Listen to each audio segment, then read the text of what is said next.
Welcome to the Are We Idiots Show, where we question the status quo on society's important issues while mixing in plenty of laughs along the way. Now here are your hosts, Mark Weaver and Rich Kroll.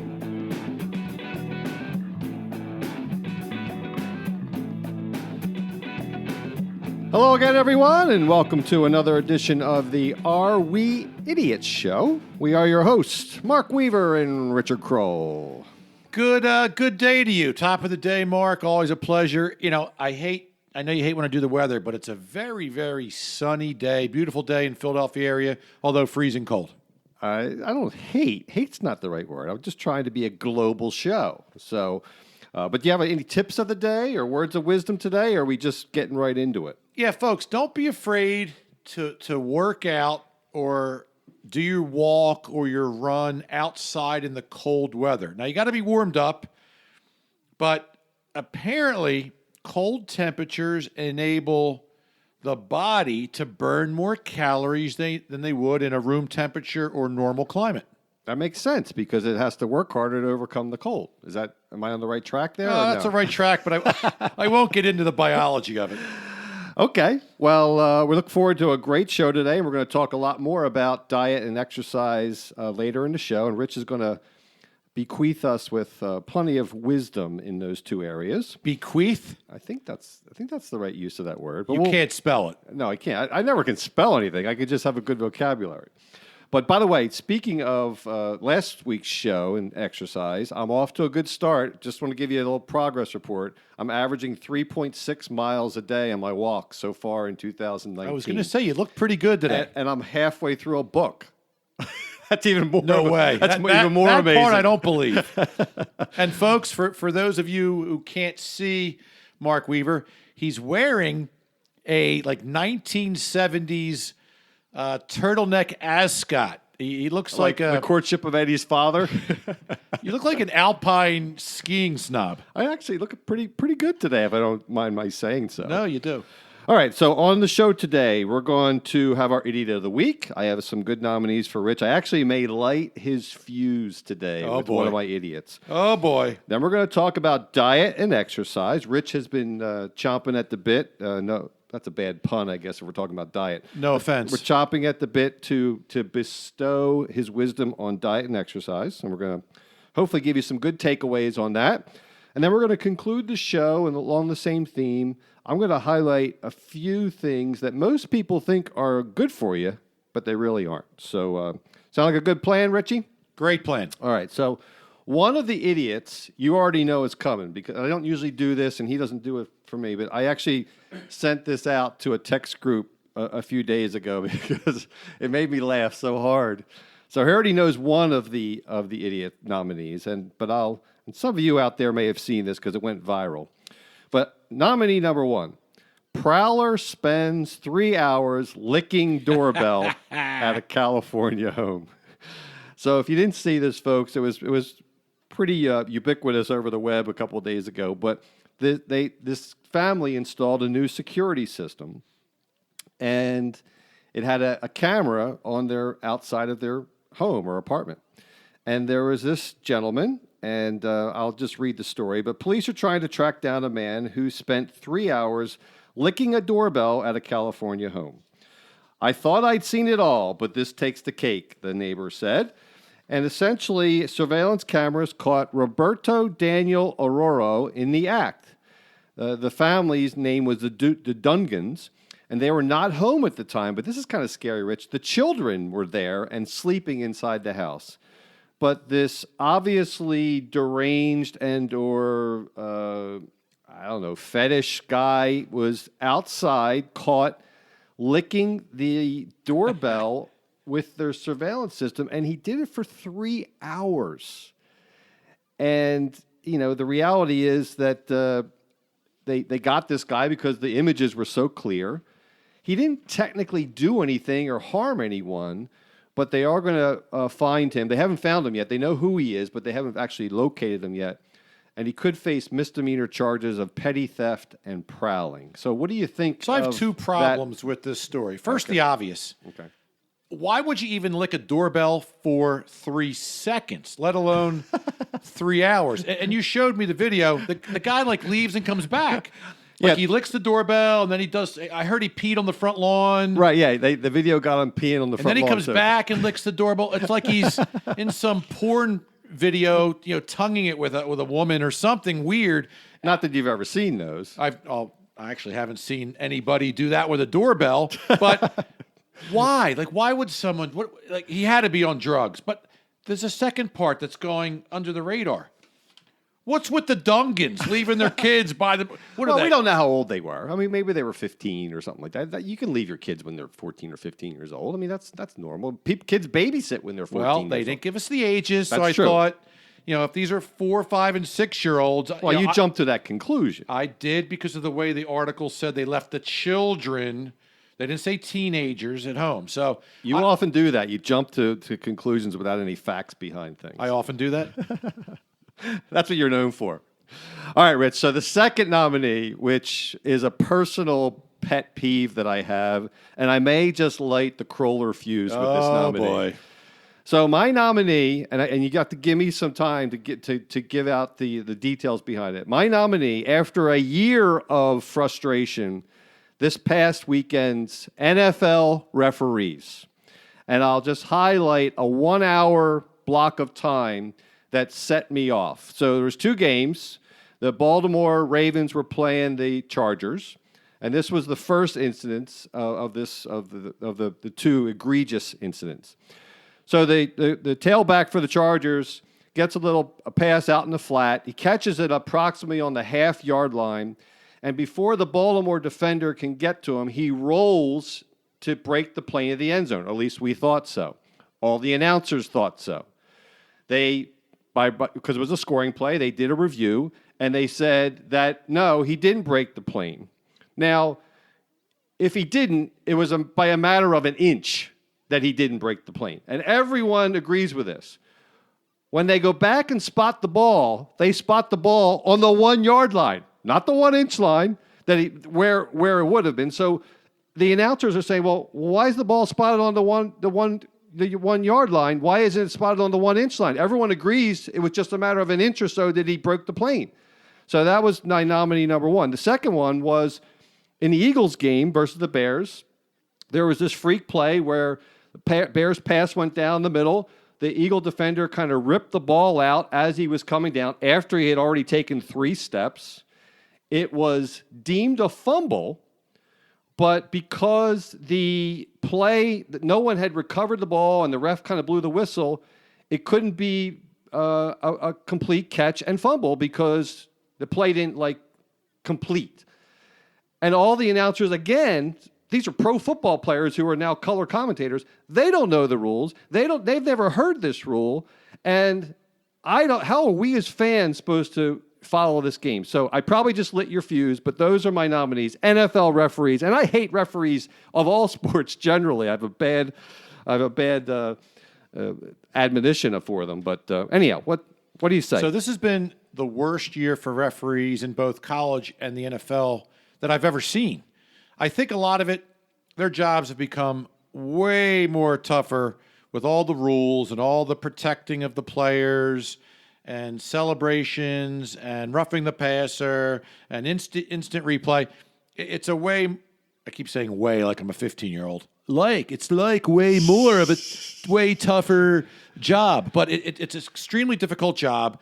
I've never seen so many mistakes and misinterpretations. And I can tell you on that fumble rule where the referee really made the mistake was picking the ball up. The reason why they had it's an obscure rule, bring the ball back. But they actually blew the whistle, too.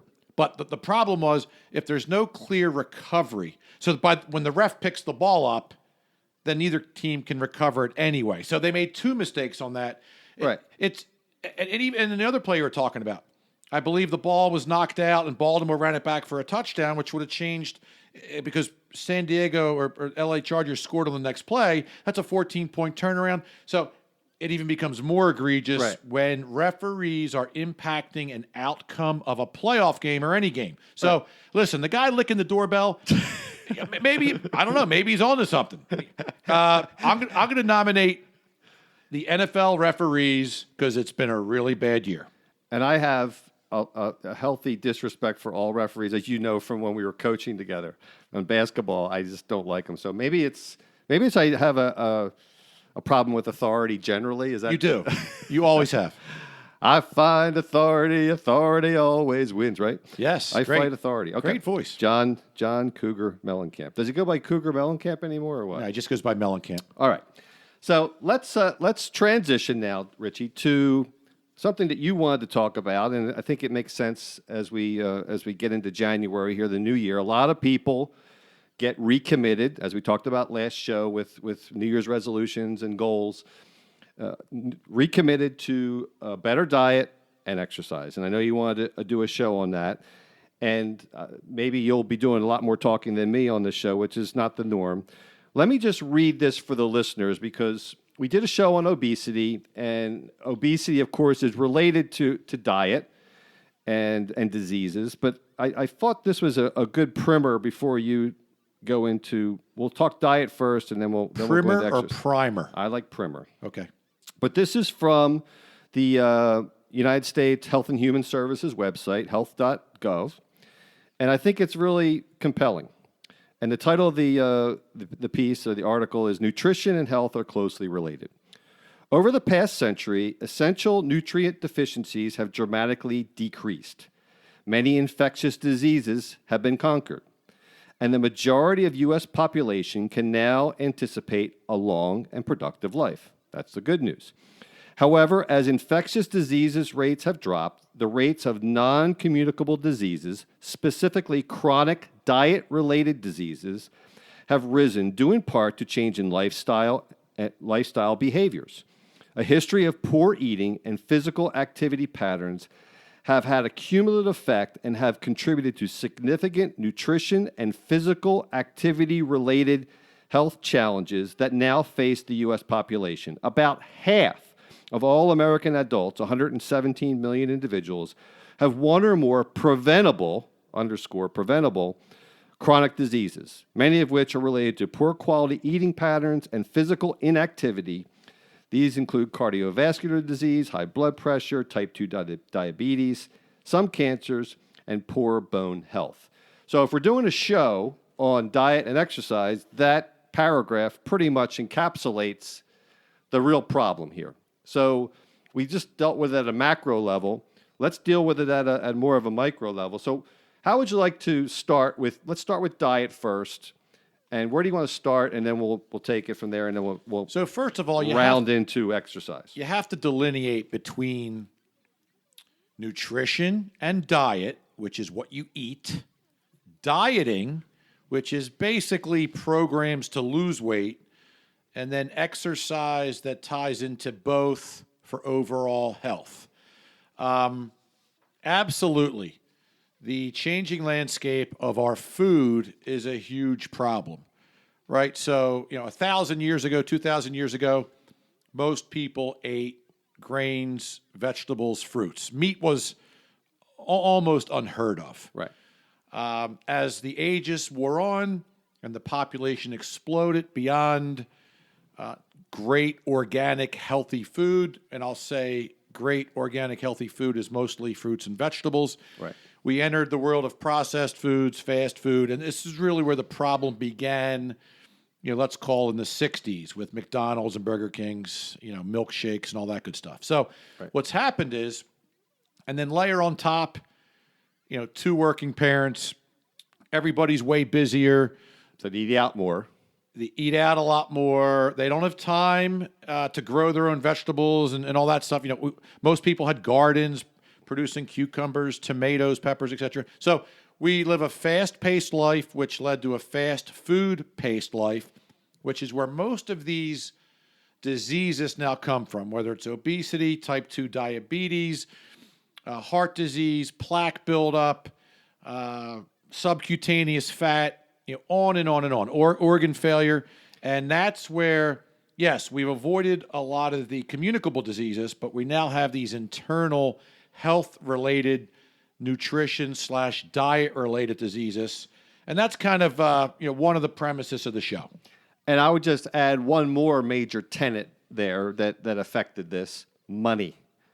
there's a lot of money at stake for people that want to sell fast food, junk food, sodas, whatever, all the things that are parts of the problem.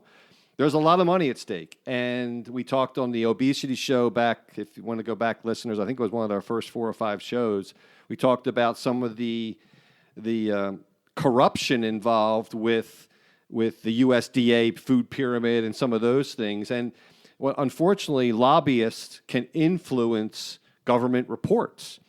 And then we also talked about the misinformation campaign and that confusion about how to eat is the friend of the status quo. And we did an analogy on the cigarette industry, actually, is roughly akin to some of these things that go on with confusing people about what to eat and what's good for you in what amounts. So what do you want to start with diet? Do you have some specific recommendations, or do you want to go into a couple of diets out there, and how do you want to do it? Well, one of the reasons why I wanted to do this topic was because I remember my dad, who was the head of biology at Rosemont College for 35 years, he said to me one day, he goes, "Son, what's crazy about our field, biology, pre-med, med, diet, nutrition, physiology, is that a lot of the science changes every decade. So sometimes what we taught in 1970 is now proven incorrect or slightly incorrect, but now we're teaching something different in 1980, 1990, 2000. So a lot of our doctors are trained incorrectly, and most doctors and nutritionists have horse blinders on with how they were trained, and they could very well be jamming down false information down our throats. And that always stuck with me, like, wow, so you've really got to keep an eye on this stuff. Well, and I would even add that I think that our current healthcare system, of which doctors are a delivery vehicle of it, that it treats disease. It's a disease treatment system, not a preventative health system. Most doctors don't have that much clue about nutrition and diet. They know how to treat disease. And we have it back-asswards. Is that the right, you're supposed to say it? Right? Yes, that's the politically correct way. Yeah. I mean, so that's another thing. It's probably a different topic. But no, I totally agree with you. Our healthcare system treats diseases pretty well, and that's where a lot of the money is spent on drugs that treat these major diseases. But we don't do a very good job as a society preventing them. And as this article that I just read said, these are largely preventable diseases. Well, and this show could go off in so many different areas and tangents because you're talking about the FDA, you could be talking about drugs and pharma, you could be talking about the food industry, and 2 things to think about. So, although we now know, like today's whole milk is not necessarily good for you, it may be good for calcium and bone density, but it's high in fats, it's high in steroids, it's high in all sorts of crap that the cows now eat that they didn't eat 50 years ago. So some of the rules that may have applied appropriately 40, 50 years ago due to organic and grass-fed and free-range animals is different today because the same milk, the same meat, even depleted soil, which produces less nutrient vegetables. This stuff didn't apply 50 years ago when the food pyramid first came out, but they didn't change with the changing times. So, for instance, my wife and daughter don't eat red meat. That's because most of the red meat that we find in our supermarkets comes from cows that are mistreated in tight areas. They're fed crappy diets to fatten them up quicker. They're fed steroids. They're fed antibiotics. So what you could... So are chickens, by the way. Chickens, everything. Yeah, anything in the animal agriculture thing, including farm-raised fish, by the way, which I'll talk to at the end of the show. The nutrients and benefits you used to get from protein from these foods and animals no longer exists. If anything, they're leading to obesity and heart disease and other internal ailments. Now, that also goes along to your point with the FDA or the Food and Drug Administration as far as prescribing drugs to cure ailments. They don't address the source. Right. They allow the source to continue. Keep eating your cheeseburgers and your fried food and your sodas, and whatever comes of that, we'll treat it. Right. But they never cure the source because it's a multi-trillion-dollar industry. So I think one of the initial discussion points, Mark, can I call you Mark? You can call me Mark, yeah. Is the source of nutrition and diet before, because if you do it right, you never have to go on a diet. Right. Well, I think, and again, I think it goes back to the obesity show. I told the audience that most of my daughters are either vegan or vegetarian. My wife has been vegetarian for going on 30 years. So although I am not a very disciplined eater, through osmosis, I've learned a lot about all this stuff. And the reality is that if you can eat plants and vegetables, to be a vegan, that's probably the best diet by far for your long-term health. It takes an extreme amount of discipline to do that. And you don't need dairy, you don't need milk. Your body needs the macronutrients that your body needs are proteins, fats, and carbs. And you can get that with a vegan diet. So I'm not doing that, by the way, because I don't have that discipline. But let's make no mistake, that would be the ideal diet. So anything, you don't need animal products in your diet. I still eat them. I try to eat them in small dosage. But the reality is I'm not as healthy as I could be because I don't have the discipline to eat properly. Well, you're absolutely right. And we both grew up meat eaters. I used to love a filet, a cheeseburger, pork loin, all that stuff. You don't need it. One of the fallacies is that, you got to get your protein, and the best way to get protein is from meats. Well, how about beans? Correct. If you eat the right amount of servings and helpings of vegetables, there is enough protein in beans, lentils, broccoli, all sorts of stuff. There's protein in nuts, walnuts, almonds, etc. Right. So, although if you want to increase your protein intake, if you're a bodybuilder, then yes, you got to find other sources to up your protein, because nobody can eat 55 helpings of vegetables all day. But the truth is, yes, we were born vegans. Right. Before we had spears and fire, we couldn't eat animals unless you were a lunatic that could kill a wild boar and eat him while he's alive. And that had certain risks to it. So yes, even I will admit, a former meat eater, although I still eat some meat, that absolutely the vegan diet is the best way to go, but it doesn't taste as good. There's a lot of recipes now to make it taste better, but it is a discipline. So that's step one. Sorry, I was choking on my pound of cashews that I was eating over here. You got plenty of protein, though.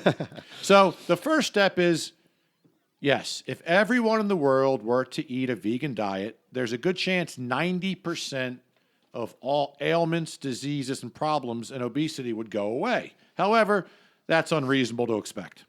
Okay, so let's assume that most people listening are not going to be vegans like you and I. What's the next best thing to help educate them? So I think we all agree eating more fruits and vegetables in your diet would be great. Grains, nuts, those types of things. And I think the other thing there's often confusion about is fats. There's different types of fats. So you can have fats that are trans fats that are in fast foods and snack food and junk food. And you can have fat in an avocado or a nut. There are two different types of fats. All fats are not created equal. So keep that in mind, folks, as well. But obviously you need a balance of carbs, fats, and proteins. And there's fad diets out there. And some people that I know actually prescribe to some of this, where you basically take out all carbs. It was the keto diet is, I guess, the most famous one now. But Atkins. Atkins was the one. The predecessor was Atkins. They're all based on the same premise that you totally cut carbs out of your diet, and then you pretty much starve your body, and it gets into, is it ketosis? Ketosis. Yeah, and it works in the very short term to lose weight rapidly. But if you're taking one of the primary macronutrients out of your existence, the carbs in this case, that can't be good because you need all three. So any thoughts on these diet fads? And Yeah, so let's look at the new science on that. So again, when we talk about dieting, it's for people to lose weight, which in a perfect world you shouldn't have to. But if you do, and we all do at times, there's been all sorts of different science on the best way to do that. Now, to your point, there's good fats that actually help you reduce the bad fat. There's good cholesterol that actually help you reduce the bad cholesterol. Right? There's omega-3s in fat. So you have to understand nutrition. But the problem with the Atkins diet was that the theory was if you eliminate carbs, which is the body's first line of, not defense, but first line of nutrition or energy to burn off so you can quickest. actually walk and talk and everything, is that your body would then go to the next step, fat. All right, so the order is carbs, fat, protein. So if the body has no carbs to burn up, it'll then go to your fat reserves and burn up your fat. Now, if you're a long-distance runner or some psycho triathlete, the problem, you can go through your carbs, your fat, and then start to eat into your protein, which is your muscle mass. That's why you see a lot of these guys, Frank Shorter and all these famous long-distance runners, they're skinny as a rail, no muscle. And then Jim Fixx died from actually long-distance running. He had a heart ailment too. But it's because once you get stress to the was on the muscle organs, level, you are breaking down your organs. So, Right.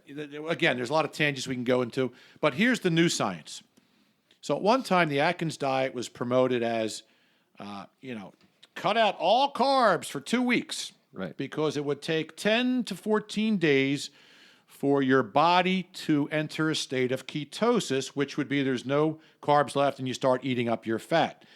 But now, and most people that did that would always gain more weight. They'd lose 20 pounds quickly. Right. And then the body would start to make up. it plays with your mind. It's hard to do. And then you end up gaining 30 pounds. Here's the new science. That was total BS. You can actually create ketosis in 12 to 16 hours. So the new science is intermittent fasting, and a lot of the celebrities are now doing it. I do it once a week. Maybe not every week, but say 3 out of 4 weeks. This works.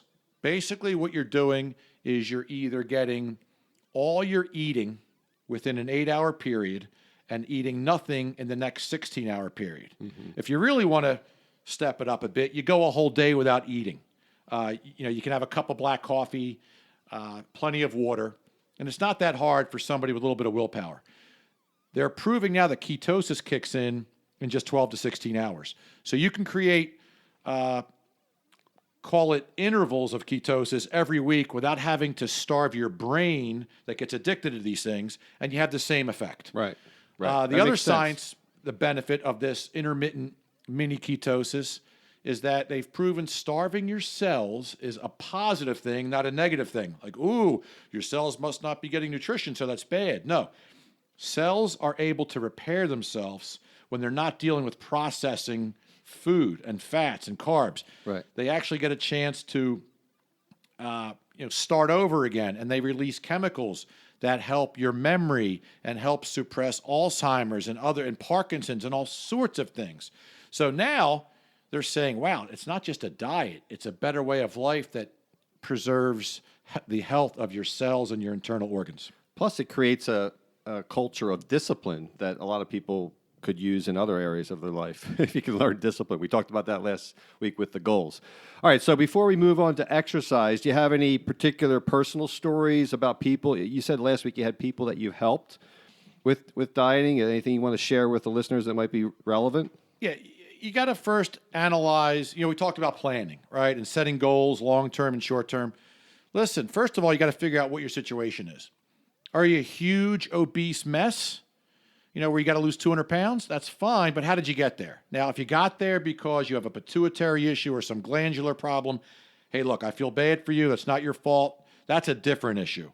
But if it's something because you've been eating cheeseburgers and Twinkies for 20 years, well, you got to start somewhere. So, again, break it into smaller attainable goals. Don't worry about the 200 pounds. How do we just lose 5 pounds this week or 10 pounds this month? And we talked about incentives and penalties and accountability. All that stuff. We covered that. Right. Right? But it doesn't need to be difficult. It's kind of like your new trek to walk 10,000 miles. 1,000, but yeah. 10,000 Eventually, sounded better. in 10 years, it'll be at 10,000. Right. For the person that never exercises, right? Walk a half mile today. Walk a quarter mile. Start with something, because then the quarter mile leads to a half, leads to a mile, leads to your 3-4 miles a day. Same with eating. I've helped a lot of friends. I said, guys, just cut one thing out a day. Cut soda out. Yeah, soda. You should never be drinking soda. Just cut out a soda. Yeah. How? I'm addicted to it. Well, have a seltzer water with lime instead, right? Right. Cut one thing out. Or try this intermittent fasting. Don't eat for 16 straight hours. Drink a lot of water. It's not that hard, especially when you're able to use the sleeping 8-hour portion as part of that. Right. And as we said last week on the show, don't expect some dramatic results to be easy. If it's difficult, if it's a difficult task, it's going to be difficult, especially if you're in a pattern for many, many years. So that's the advice on the dieting. Let's move to exercise, Rich. And I know you've been a big, you were one of the early, from the people that I know, you were one of the earliest weightlifters that I ever was exposed to. No one was lifting weights when you were. And now it's a big part of most exercise routines if you're able to do that. But what do you want to share with the listeners on exercise in general that would help the most people? Folks, exercise goes hand in hand with diet, nutrition, or dieting. Now, there's a lot of fallacies, and just like biology and nutrition, exercise science has changed dramatically over the last 40 years. What works, what doesn't. I mean, there's so many areas and topics I can go into here, but there's different types of exercise. Let's call it, there's weight training for muscle mass, and there's cardiovascular for heart health. Right. And then there's actually a third, which would be exercise to lose weight. They're all dramatically different, right? And in some cases, they contradict each other, or so people thought, right? Back in the weightlifting days, they used to say, well, you can't combine cardio with weightlifting because the cardio will detract from the muscle building. You got to separate them. They're proving that's not necessarily true. The other thought was the longer you can do cardio, do an hour, do 3 hours, run a marathon. That's the way you'll burn more calories and more fat. In some cases, that's true. In a lot of cases, it isn't. Sometimes it has the opposite effect. The body clings onto the fat, and then all you're doing is pounding your joints, your hips, your knees, your ankles, and your internal organs. So really, they've proven long distance, long duration cardio is not necessarily good for most people unless you're a physical freak specimen, and especially as you get older. So a couple things. You got to figure out what you want to do. And as everybody knows, or most people know, more muscle mass leads to more natural burning of calories. So even if you're just standing still, if you have more muscle mass than somebody next to you, your body's going to burn more calories just doing nothing. So that's why people weight train for 2 reasons. Build the muscle mass. They want to look better. They want to strengthen their joints. But it's also, the more muscle you have, the more calories you're going to burn. Now, what I've learned is as we get older, you don't need to try to look like a bodybuilder. I tried to be a bodybuilder, powerlifter when I was a kid, and a lot of what we learned, Mark, back then was incorrect. It was all free weights. And is that why I never became buff? Is that what the reason was? I never was able to do it because I got bad information. Well, there is a lot more reasons than that, but that's one of them. I got really big, and so did my friends. But I'll tell you, some of those guys are dead now. But a lot of guys have bad lower backs. They've had knee replacements, hip replacements, shoulder replacements, because what we were doing was throwing around incredible amounts of weight, cheating reps. We cheat, fight for that last rep, no pain, no gain. Well, what we didn't realize was we were slowly breaking down our ligaments, our tendons, and our joints. Right. Why there's so many shoulder issues and knee issues and lower back issues with people 40, 50, and above. So the throwing around the heavy weight without really precise movement and proper warming up and the right amount of reps, that even Arnold Schwarzenegger says, hey, we were doing it wrong back in the day. Right. So I guess we should have one warning out there. You have to do a warning now with all the lawyers around. But not that we would be held liable. But if you do start an exercise routine that you haven't been exercising for a while, talk to your doctor first to make sure you're in good enough shape to do it.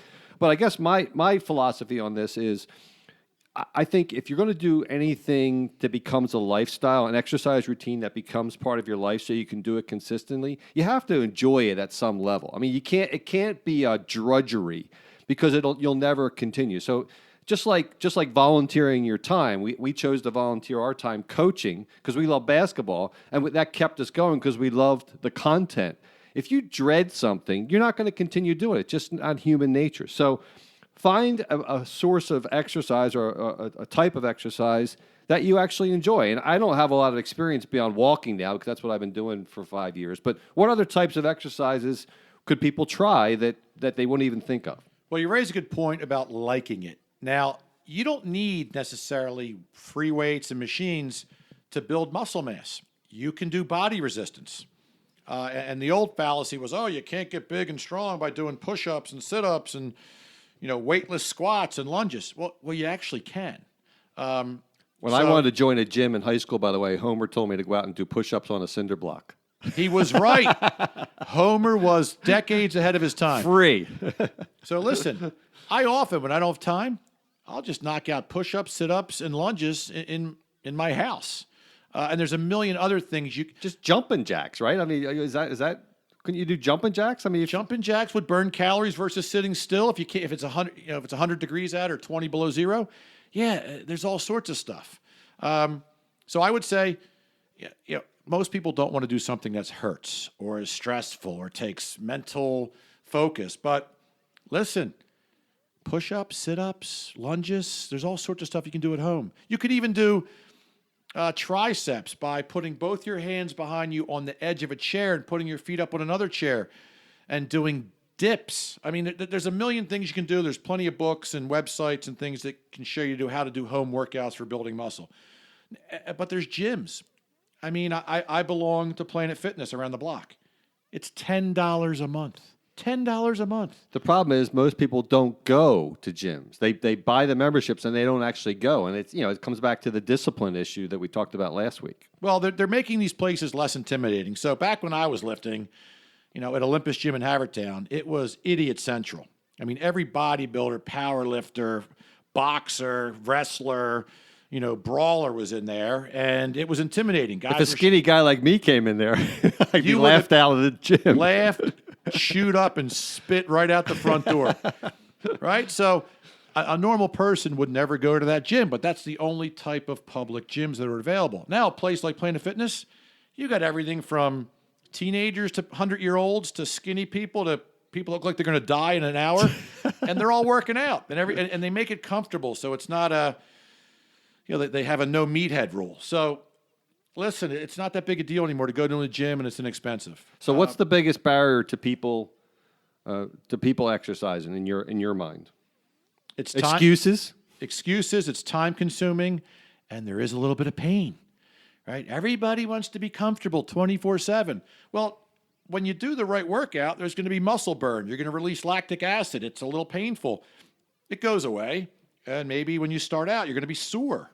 I mean, sometimes if I don't work out for 2 weeks, and I am sore the next day, and it's uncomfortable, and it's work. It's like, if you're cutting the lawn and you're picking up logs and rocks. I mean, for some people, it's just mentally zero fun and nothing but a burden. So you got to find something that's not so unenjoyable.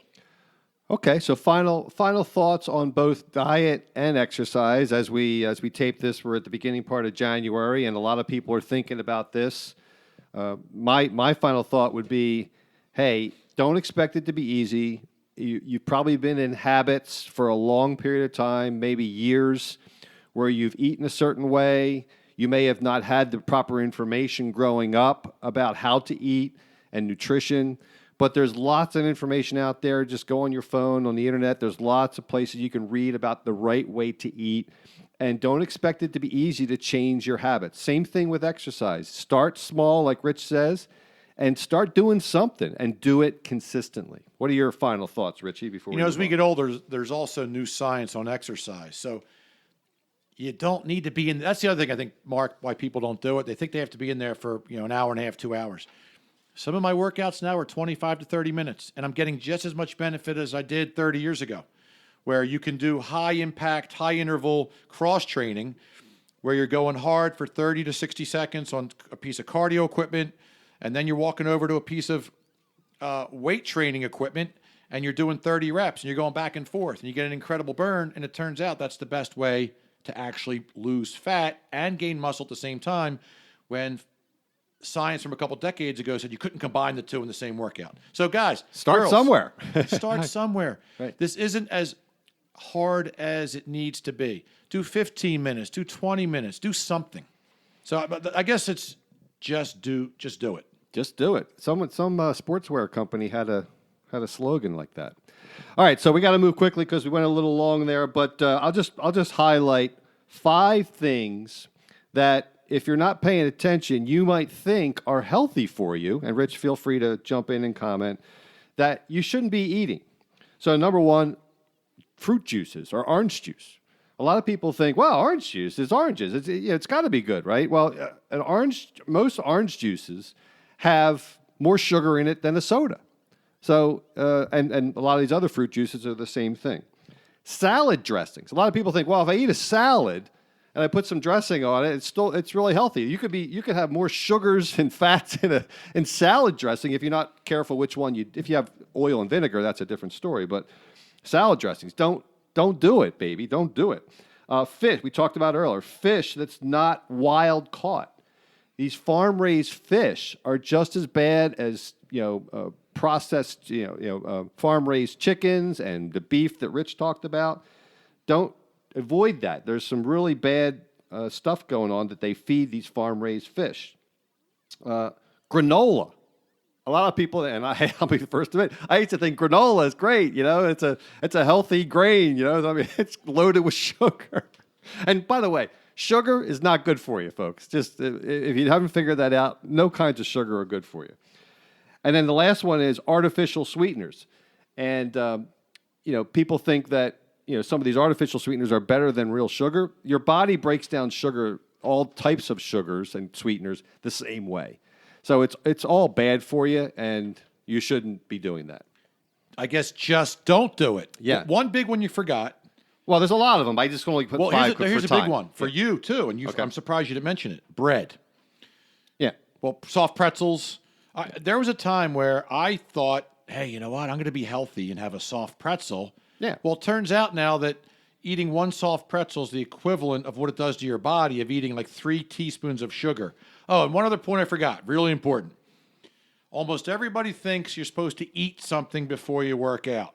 Have a little protein bar, have a glass of orange juice, have something so you have energy.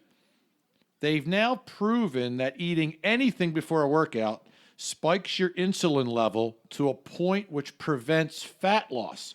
So if you ever see these people that go to the gym all the time, Right. and they never lose weight, they're in there every week, every day, they're working out, they're on the treadmill, and they go, I just can't lose weight. They're most likely eating before they work out. They say not to eat anything at least 3 hours before you work out. That's a big one. I didn't know that. That's good to know. All right, folks. So we had a great show for you. Make sure you listen next episode. We actually called a little audible. We had something else in line, but if you're paying attention, as we tape this on January 11th, this government shutdown's been going on over the wall.